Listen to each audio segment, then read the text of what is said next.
Buenas noches. Vida, enseñanza, religión, pensamiento. Todo un capítulo de la futura Constitución recoge estos derechos, estas libertades.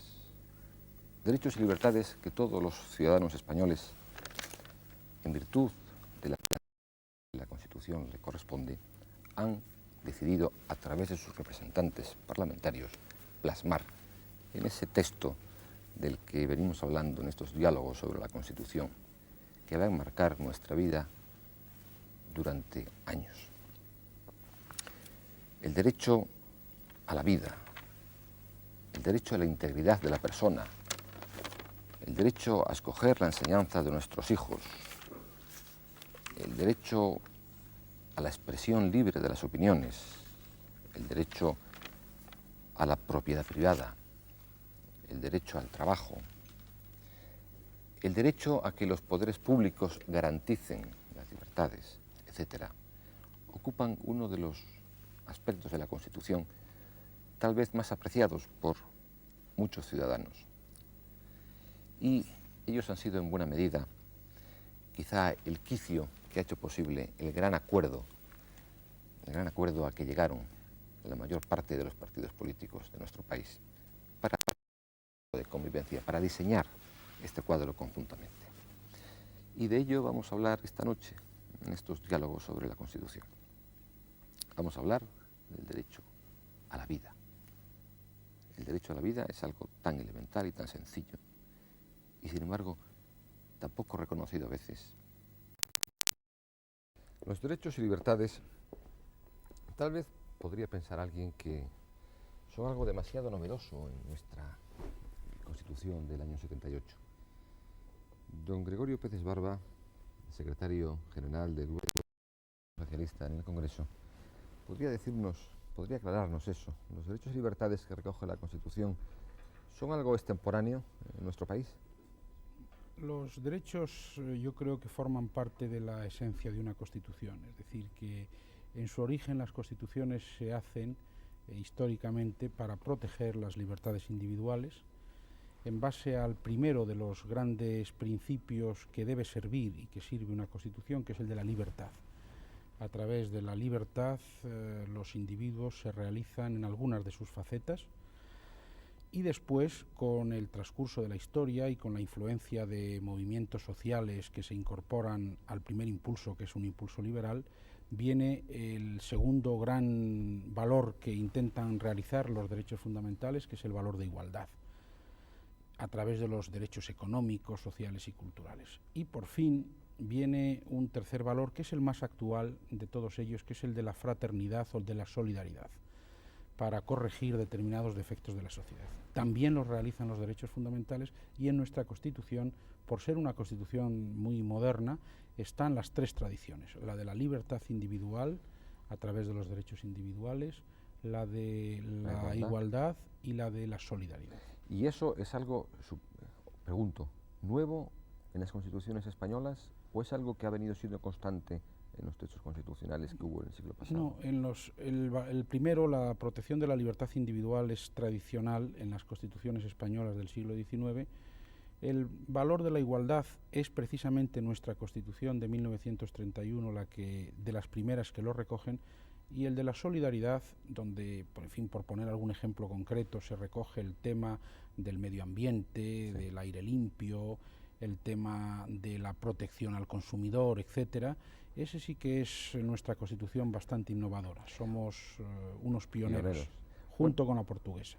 Exacto. Bueno, ¿y eso qué va a querer decir para el ciudadano? Es decir, para el espectador que en este momento nos está viendo, la protección de esos derechos y libertades, ¿qué van a querer decir en su vida de cada día?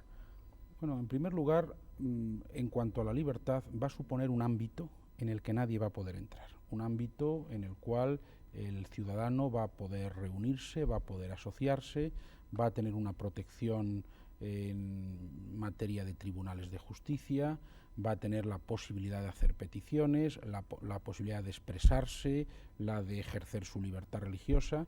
Es un ámbito de autonomía en el cual nadie puede entrar. Y yo creo que eso es una de las cosas que los ciudadanos más quieren, tener un ámbito donde el Estado, donde los demás grupos sociales no se introduzcan de una manera que pueda turbar su intimidad o sus deseos de actuar en un determinado sentido.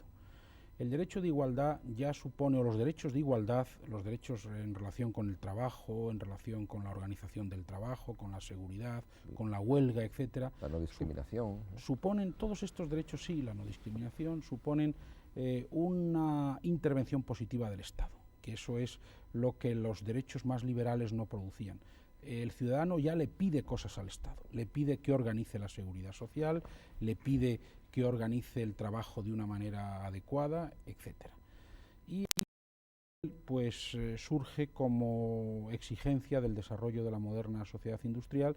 Quizás es lo que el ciudadano hoy más sienta en este momento, la necesidad de tener un aire limpio, un agua que no esté contaminada o que la propaganda o la publicidad de los productos no tienda a engañarle.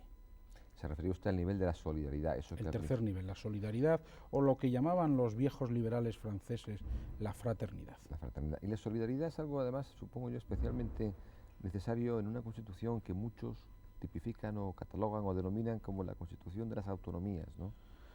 Bueno, eso sería, digamos, otra perspectiva de la solidaridad, no ya la solidaridad entre los individuos, sino entre los pueblos y las comunidades. Esa solidaridad es un complemento necesario de la autonomía, efectivamente, porque la autonomía no puede suponer el que cada comunidad se cierre en una especie de gueto, sino que todas ellas tienen que tener en cuenta los problemas de las demás. Y eso se garantiza a través de una serie de preceptos que están inspirados por el principio de la solidaridad que reconoce el artículo 2 entre todos los pueblos de España. Usted es un abogado importante, muy conocido en los últimos años del régimen anterior por haber intervenido en procesos de relevancia política. Desde esa perspectiva, desde la perspectiva también de haber tenido el voto popular necesario para ser diputado por Valladolid, etcétera, en la regulación que el texto ese constitucional que nos regulará dentro de unos meses hace de las libertades y los derechos, ¿le deja a usted, digamos, como ciudadano tranquilo? Sí, yo creo que los ciudadanos pueden estar tranquilos en relación con su seguridad. Los ciudadanos pueden estar tranquilos de que sus libertades no van a ser conculcadas por el Estado y que en el supuesto de que el Estado tenga que intervenir en algunos temas, por ejemplo en procesos por comisión de delitos, el ciudadano tiene todas las garantías. Incluso creo que hemos llegado a planteamientos que adelantan textos muy avanzados europeos, la presunción de inocencia, el derecho a la presencia del abogado, todo esto que es lo que al ciudadano, que cuando no tiene esos problemas no se lo plantea. Muchos ciudadanos probablemente piensen que esto es muy teórico, pero cuando uno tiene un problema con la policía o tiene un problema con los tribunales, estas garantías se da cuenta del valor importante que tienen y en nuestra Constitución está perfectamente garantizado.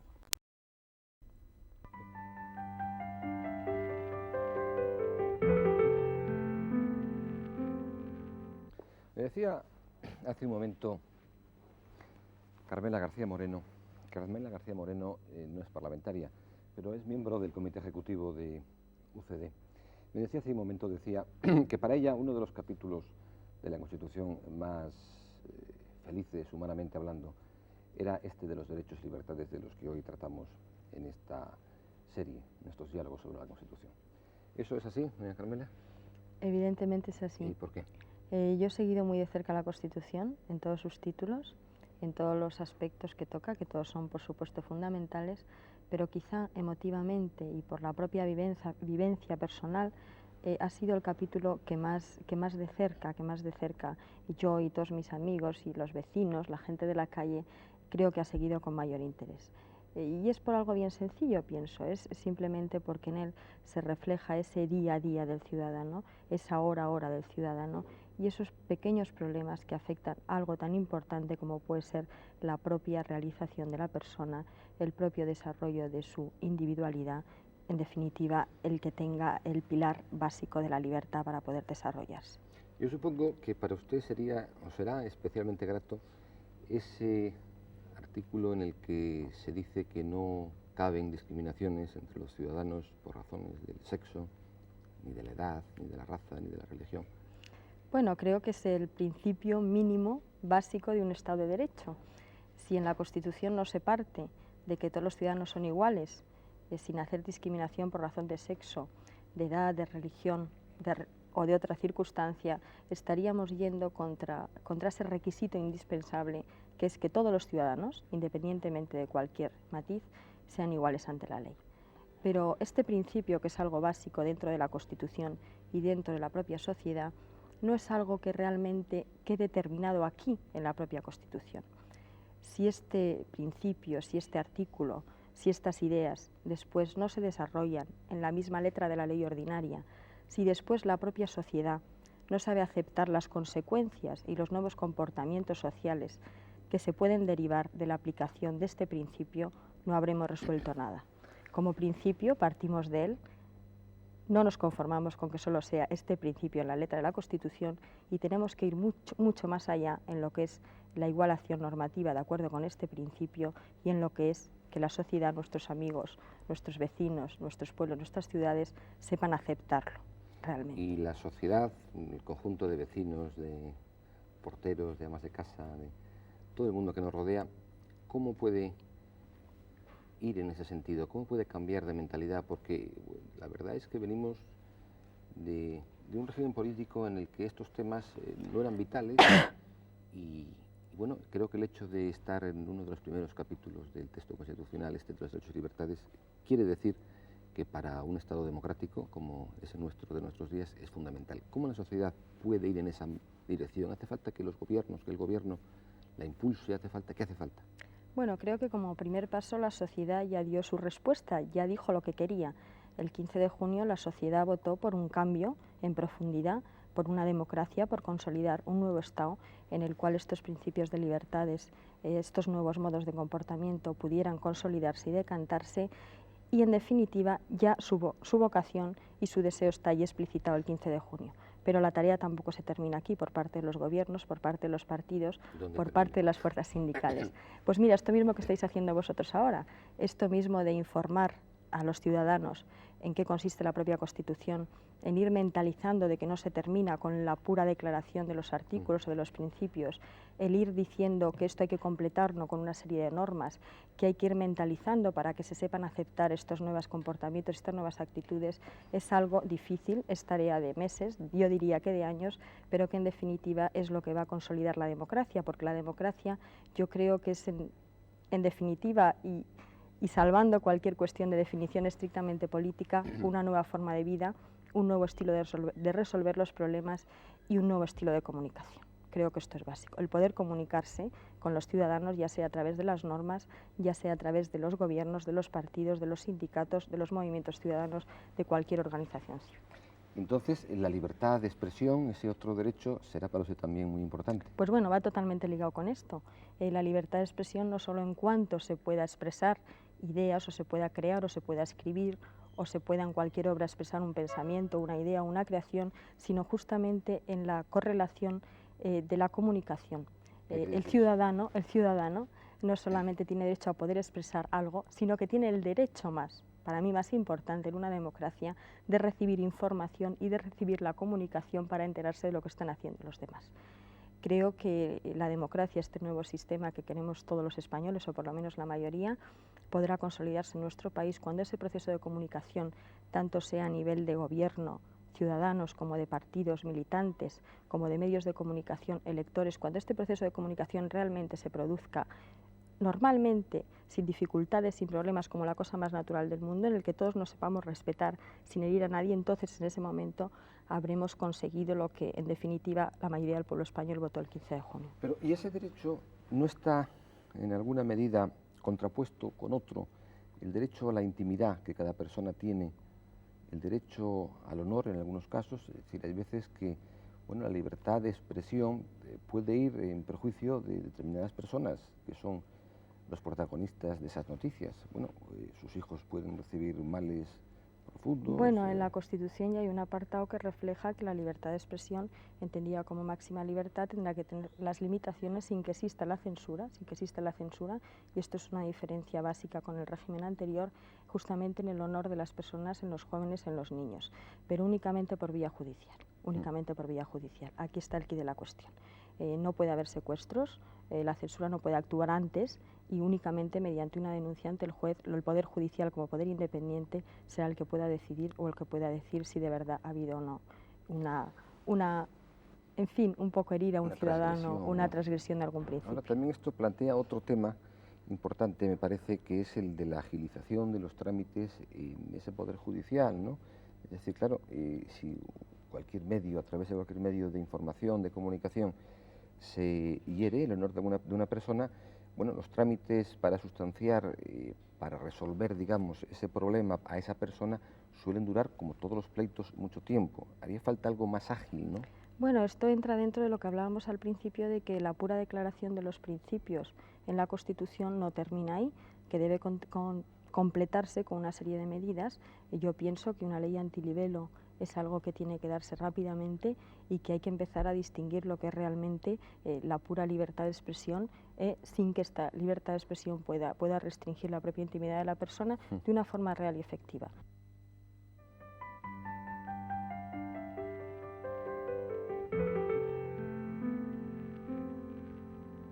Don Félix Pastor es el presidente del Partido Unido de Alianza Popular. Y yo quisiera preguntarle a don Félix Pastor, ¿qué son para él los partidos políticos? Pues los partidos políticos son una manera de organizarse las personas que piensan lo mismo, que quieren lo mismo para su país, que tienen una idea de la vida, una idea de la política, de organizarse en torno a esas ideas para defenderlas y para trabajar políticamente por ellas. Creo que somos la mayoría de los españoles los que no hemos oído, quizá hasta hace 3 o 4 años o 5 años, más que de nuestros de los partidos políticos, que eran un instrumento de ruptura, de disgregación, de enfrentamiento entre los ciudadanos de un país.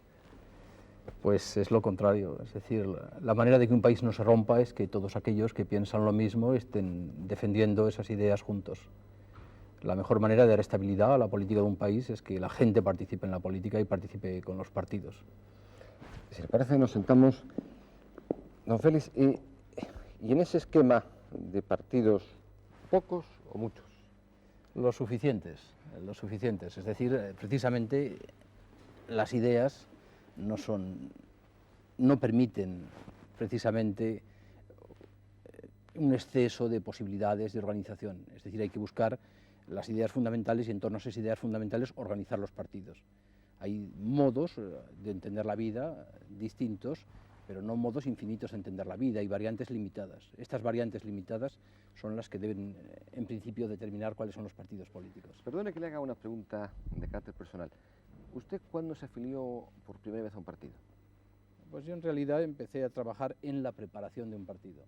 O sea, en los tiempos en que Fraga era embajador en Londres, empezó a pensar en la idea de organizar a algunos españoles en torno pues, a unas ideas reformistas, unas ideas democráticas, de progreso social, de mayor justicia, y precisamente el organizar esas ideas y el escribir esas ideas y el hacer un programa, pues nos juntó a una serie de personas que empezamos por hacer un programa y acabamos haciendo un partido, que era Reforma Democrática.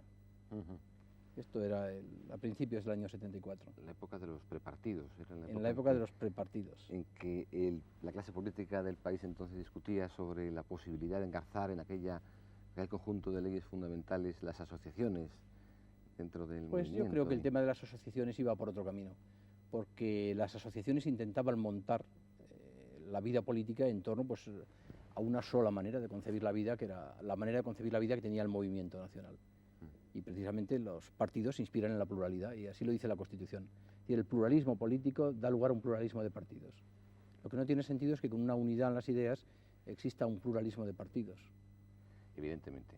Entonces, como todo Estado democrático está basado en el reconocimiento de ese pluralismo, son fundamentales, son necesarios los partidos políticos, y sería su argumentación. Pues sí, como creemos que el pluralismo es una cosa positiva y que los hombres que tienen ideas distintas las expongan, las argumenten frente a sus contrarios, al considerar el pluralismo un hecho positivo, los partidos son un hecho positivo.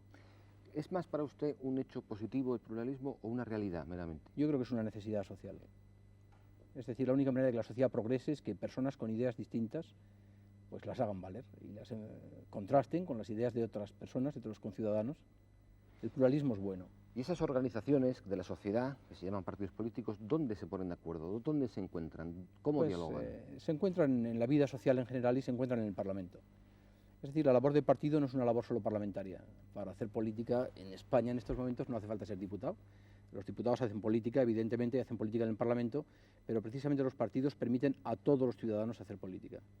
Y hacer política en la vida diaria, hacer política en los medios de información, hacer política en su actividad como ciudadanos, en sus actividades como vecinos, como profesionales, como trabajadores. Señor Pastor, y hay un tema que pienso que hay gente que se lo cuestiona, es decir, ¿cuándo una sociedad es más feliz, está más tranquila? ¿Cuando está politizada o no? Pues cuando está politizada y cuando esta politización está sedimentada. Es decir, cuando la gente ha llegado a asimilar las ideas políticas, a integrarse con ellas, a compenetrarse con ellas, a sentirlas profundamente y luego a sentirlas pues sin violencia, sin dureza, sino más bien un espíritu de diálogo, de convivencia ciudadana. O sea, la estabilidad la dan precisamente los partidos y consiguen organizar la convivencia ciudadana y organizar las diferencias entre los ciudadanos. Es decir, hay que partir de que los ciudadanos pues piensan, cada cual tiene su modelo de sociedad, y precisamente organizando las diferencias de pensamiento en torno a partidos, entonces se llega a la estabilidad ciudadana. ¿Pero usted cree que en un país, en una sociedad de nuestro tiempo, industrializada, avanzada, progresiva, desarrollada, etcétera, en ese tipo de sociedades los partidos generalmente no suelen tener grandes masas, suelen ser, más que otra cosa, pienso yo, como clarines que llaman al pueblo en unos momentos electorales o ante unos acontecimientos y el pueblo responde a ellos en la medida en que acierten a sintonizar con el pueblo y nada más, ¿no? Lo que sucede es que en los partidos hay muchas maneras de estar. Hay una manera que es el activismo o incluso la burocracia. Uno puede ser un burócrata de partido, un hombre que trabaja en el partido y vive del partido. Pero esa manera de estar en política, que es ser un burócrata de partido o ser un activista de partido, no es la única manera de participar. Hay también la afiliación, hay la simpatía, hay la colaboración en actos públicos, la presencia en actos públicos. Yo creo que precisamente es muy importante que en España lleguemos a la conclusión de que la participación en la vida política se puede dar de muchas maneras y de una forma muy elástica y compatible con las propias necesidades familiares y profesionales. No todos pueden trabajar en política de la misma manera.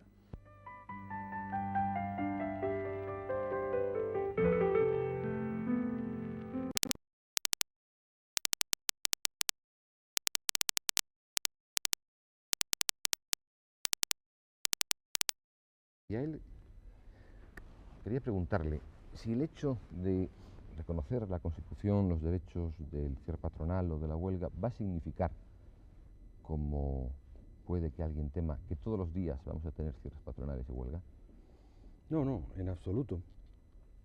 Yo creo que la gran significación del reconocimiento constitucional del derecho de huelga y, en cierto modo, de la posibilidad de que los empresarios adopten medidas de conflicto colectivo, la gran originalidad, digo, es el hecho de que era un derecho negado en el régimen anterior durante 40 años, cosa que no ocurría en ningún otro país de Europa.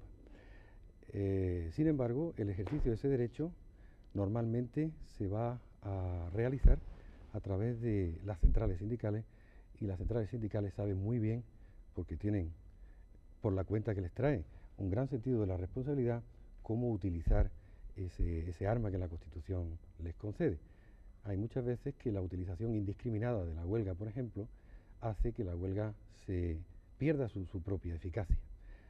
En consecuencia, supongo no, estoy seguro que las centrales sindicales saben y tienen ya previsto cómo utilizar este derecho de huelga que la Constitución les reconoce.